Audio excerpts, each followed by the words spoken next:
Hello everyone, আসসালামু আলাইকুম। আমি পপি, বাংলাদেশি ব্লগার পপি চ্যানেলের পক্ষ থেকে আপনাদেরকে আরো একবার স্বাগত জানাই। কাছে এবং দূরে, দেশ ও দেশের বাহিরে যে যেখান থেকে আমার এই ভিডিওটি দেখতেছেন, আশা করছি আল্লাহর অশেষ রহমতে সবাই ভালো আছেন। আলহামদুলিল্লাহ, আমরাও ভালো আছি। আজকে আপনাদের মাঝে আবারও হাজির হয়ে গেছি নতুন একটি ব্লগ ভিডিও নিয়ে। আর আশা করছি আমার আজকের ভিডিওটিও আপনাদের কাছে অনেক ভালো লাগবে। আর যদি এই ভিডিওটি আপনাদের কাছে ভালো লাগে তো প্লিজ ভিডিওতে একটি লাইক দিয়ে ভিডিওটি শেষ পর্যন্ত দেখার অনুরোধ রইল। আমি এখন আছি আমার শ্বশুর বাড়িতে।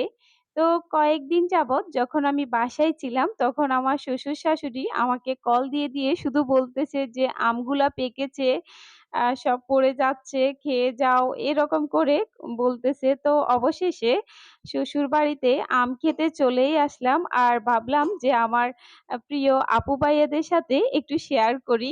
আজকে অনেক ভোরে ঘুম থেকে উঠে গেছি আর তখনই আমার ছোটবেলার কথা খুব মনে হচ্ছিল। অনেক মিস করতেছি সেই ছোটবেলার কথা।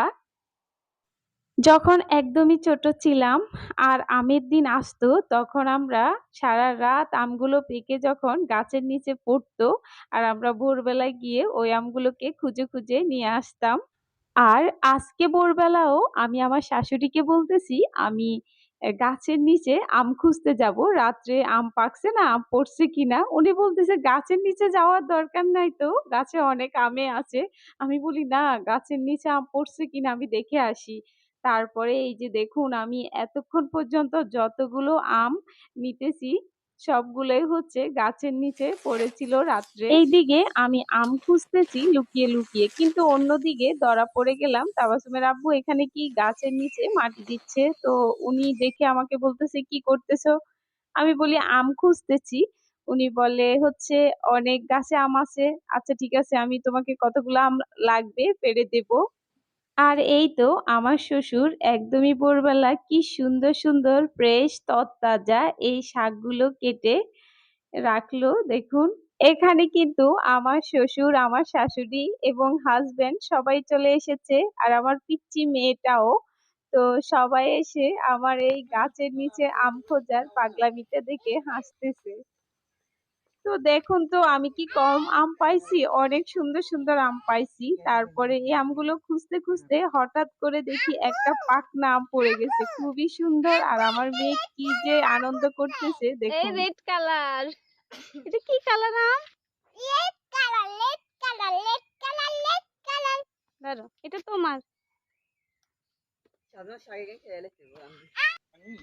একটা চবেদা গাছ এখানে আছে। তো চবেদা গাছটা অনেক সুন্দর আর এখানে লম্বা লম্বা চবেদা ধরছিল আর আমার মেয়ে এই চবেদাটা নেওয়ার জন্য তো আমাকে পাগলে করে ফেলতেছে। অবশেষে ওর আব্বু বলে এটা ওকে নিয়ে দাও। পরে আমি চিড়ে আমার থেকে খুবই খারাপ লাগতেছে কারণ সবেদাটা পাকে নেই। তো আমি চাচ্ছি যে দেখুন জোড়া লাগে কিনা। এই সবেদাটা একবারই চেড়ার পরে যেমন জোড়া লাগে না, বিশ্বাসের মতো। বিশ্বাস যেমন একবার ভাঙলে সেটি জোড়া কখনো লাগে না। কারো প্রতি আপনার বিশ্বাস যদি একবার উঠে যায় তখন তাকে আপনার মন থেকে কখনোই আপনি বিশ্বাস করতে পারবেন না। কারণ মন থেকেই তো বিশ্বাস আসে না। উপরে হয়তো আপনি কথা বলবেন কিন্তু আপনার মন সেটা সাড়া দিবে না। তাবাসসুমের আব্বু আমাকে যে বলল গাছ থেকে আম পাড়ে দিবে, যেই সেই বলল সেই করলো। গাছ থেকেও সে অনেক আম পাড়তেছে আর পড়তেছে আর আমরা নিচ্ছি। তো আমার মেয়ে আম নেওয়ার জন্য যে এতটাই এক্সাইটেড, সে হচ্ছে সব আম সেই নিবে আর কেউ নিতে পারবে না। তো দেখুন সে এইগুলো দিয়ে যে দৌড়ায় দৌড়ায় যাইতেছে আর আম রাখতেছে, আমি তো শুধু ভয়ে কাঁপতেছি কখন সেই পড়ে যায়। পুকুরের চারপাশে আম গাছ থাকার কারণে আমগুলো কিন্তু পুকুরেই পড়ে আর অনেকগুলো আম কিন্তু পুকুরের মাঝ বরাবর পড়ছে। এখানে আপনারা কিন্তু দেখতেছেন তাবাসসুমের আব্বু হচ্ছে পুকুরের মাঝেই যেয়ে তারপরে ডুব দিয়ে তো আমগুলো আমাদেরকে নিয়ে দিচ্ছে। এইদিকে যখন যে আমগুলো আমার দিকে ছুটে, এইজন্য মেয়ে কান্না করতেছে যে মেয়ের দিকে দিতে হবে, মেয়ে নিবে সবগুলো। খাদিজা আফরোজকে দিব, এটা খাদিজা আফরোজের জন্য। ও চাওয়ার জন্য।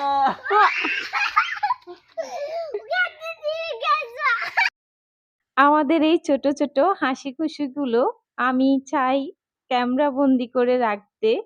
তো আপনাদের কাছে আজকে আমার এই ভিডিওটি কেমন লেগেছে প্লিজ কমেন্টস করে জানাবেন। যদি আপনাদের কাছে আমার এই ভিডিওটি ভালো লেগে থাকে তো প্লিজ আপু ভাইয়ারা একটি লাইক দিয়ে দিবেন ভিডিওতে। আর অনেকে আমার ভিডিও দেখেন কিন্তু আমার চ্যানেলটি সাবস্ক্রাইব করেন না। তো প্লিজ চ্যানেলটি সাবস্ক্রাইব করে আমার পাশে থাকবেন, শেয়ার করে অন্যকে দেখার সুযোগ করে দিবেন।